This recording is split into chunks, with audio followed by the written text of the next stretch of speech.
Moštvo je opravilo uvodne treninge v pripravah na novo sezono in po kratkem obdobju privajanja nazaj v staro sredino smo pred mikrofon povabili Dina Hotića. Po odlični polsezoni v Krškem, v kateri je dokazal, da je lahko dodana vrednost, se je mladi reprezentant v Ljudski vrt vrnil močnejši. Tudi jaz sem močnejši prišel nazaj, kajti dobili smo teh 14 tekem, izkušnje, tako da mislim, da smo sedaj še boljši, kot sem bil. In lahko sem še boljši, vedno več. Vmes je bilo potrebne kar nekaj potrpežljivosti. Hotić je namreč kot najstnik debitiral že pred več kot 3 leti. Prve minute mu je namenil prav Darko Milanič.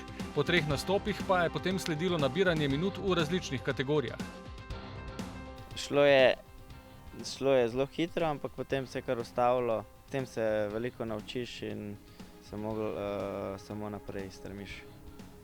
Sem kar dolgo čakal, v bistvu se nisem ravnal s tem, ampak sem samo delal in igral, da se čim več dokažem in zdaj sem se vrnil in sedaj bomo videli, koliko bo tu vse tako kot treba in samo da si zdrav in potem pride vse na svoje. Ob vrnitvi v Ljudski vrt so ga pričakali znani obrazi. Potrebno bo znova obnoviti občutke, povezanost na igrišču v moštvu, ki je zanimiva kombinacija mladosti in izkušenj.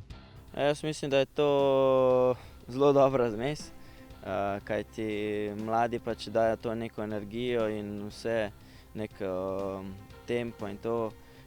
Starejši pa potem nam malo pomagajo in povejo par besed, kaj delati prav, kaj delamo narobe. In to je vedno prav poslušati in se naučiš kaj več, tako da imamo izkušnje in mladost, tako da mislim, da je to neka zmes, ki bi lahko potem nas vodila do tega cilja, ki smo ga zastavili. Igranje za Maribor je seveda nekaj čisto drugega kot igranje za Krško, vseeno pa se Dino Hotić izziva ne boji. Pa ne vem, sej v bistvu pritisk se v nogometu je vedno, ali v Krškem sem ga tudi imel, smo morali zmagovati tekme, da smo lahko obstali. Tle je mogoče malo večji, ampak vseeno s tem se moraš znati spopasti, če nisi za nogometaša. Tako da v Ljudskem vrtu pa mi je bilo vedno zelo všeč igrati, tako da neki naboj ima neko dušo, tako da je to enkratna igra.